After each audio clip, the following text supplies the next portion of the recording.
ko, yung gagawin ninyo, Okay especially din naman, di pagdating dyan sa materialis. natapos yung bahay ni Oliver.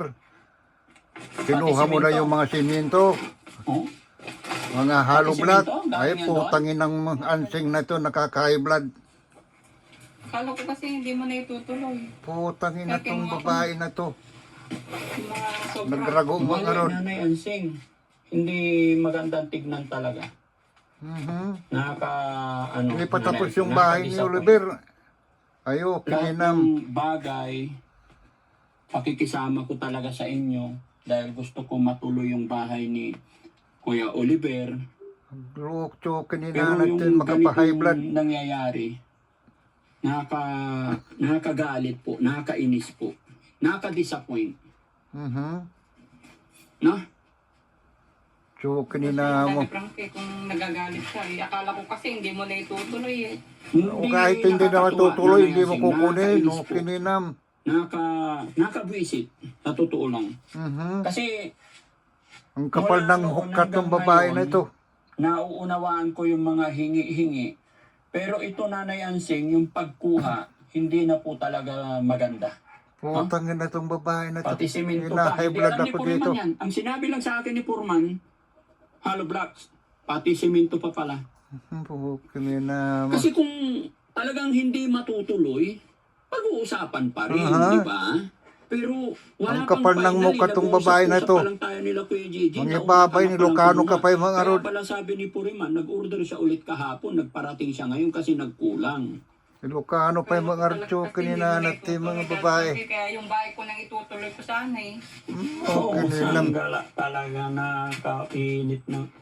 Dati Frankie, Kininam. akala ko talaga hindi mo na itutuloy. Kaya hinakot ko na yung mga alibla. Kinina na to eh. Pero kung gusto mo, ibabalik ko na lang. Hindi talaga pwede, kailangan ibalik talaga. Papakuha ko yan sa mga tao ni Purman. Sige, Daddy. Kasi alam mo, Ate Ansing, So, kinina na to, pa-stretch. Hindi ka Ate Ansing, didiretsahin kita. Si Kuya Oliver lang po ang beneficiary namin. Hindi ka po kasama. Yung mga binibigay sa iyo is galing sa mga sponsor Putangin na itong babae na to. na naawa rin sa hirap ng buhay mo. Pero huwag mo Ay, sanang okay isip-sip na. yung sarili mo na parang ikaw ang mas priority Si Papun ka na eh. Hindi po. Si Kuya Oliver. Akala ko kasi... Ang manipis naman yung mukha pero makapal. Hakutin na lang yung mga... Kung talagang final na hindi itutuloy, hindi naman po ako madamot, pero hintayin mo na yung final decision. Tulad niyan, nagsabi sa akin si Purman, Kininanat to Daddy Frankie, yan. order ako ng hollow blocks kasi nagkulang. Samantalang nung unang usapin, sinabi niya sa akin, okay na tong hollow block. Putang ina Nagulat ako. Sabi niya sa akin, kinuha. Di ba? Sino nakakahiya di? Para hindi ka magalit sulit ko lang, para hindi ka na magnawa-ngawa. Ay, okay na, magnawa-ngawa. Tigil ka lang na. Kasi naiya din naman ako sa'yo. So sa uli ko, isa-isayin ko balik doon. Kininam. Para hindi ka na magalit at magnawa-ngawa. Ate Ansing naman, ako pa yung nagngawa-ngawa ngayon. Anong gagawin ko? Tatahimik na lang ako, matutuwa Kininam mo. Ate Ansing, Kininam. Sulit ko na lang para hindi ka na magsalita. ang akin lang, Ate Ansing, Gawa-gawa, pinapaliwanag kininam. ko, kasi hindi biro-biro yung ginagastos dito. So, Malaki rin kininanat po to yung babae. gagastusin dito sa bahay. Kaya ang gusto ko, focus muna tayo doon sa bahay. Sulit ko na. Hindi sa nagngangawa-ngawa. Okay din Wala na, naman ma. sanang wala naman sanang bastusan na naising. Ayaw kong maging bastos, lalong-lalo na sa pamilya Putangin ninyo. na tong babae na to.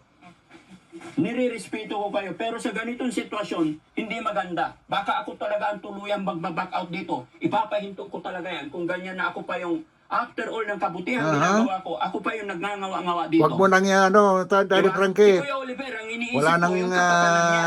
Hindi ako nagngangawa-ngawa palitada, dito. mga Ganun ba yung gusto niyong usapin? tiles. Huwag na. Hindi po pwede mga kababayan. Mabait Utangin akong na tao, tong pero babae pag na to. ganito ang sitwasyon, Agom. ibang usapan na to. Hindi nakakatuwa, nakaka-high blood. Baka dito ako mamatay. Agom to, kininanat. Pati tayo, hina-high blood na dito. Kininam mo, ansing. Napasubo lang naman ang kunin dahil Kininam. Hindi, nakakainis naman kasi sabihin mo, Kininam ako yung kide. nagngangawa-ngawa Hindi ka eh. pala maatake. Mapagpapasensyahan pa kita, oo. Pero yung sasabihan niyo ako, ako'y nagngangawa-ngawa. Utangin na itong babae na to.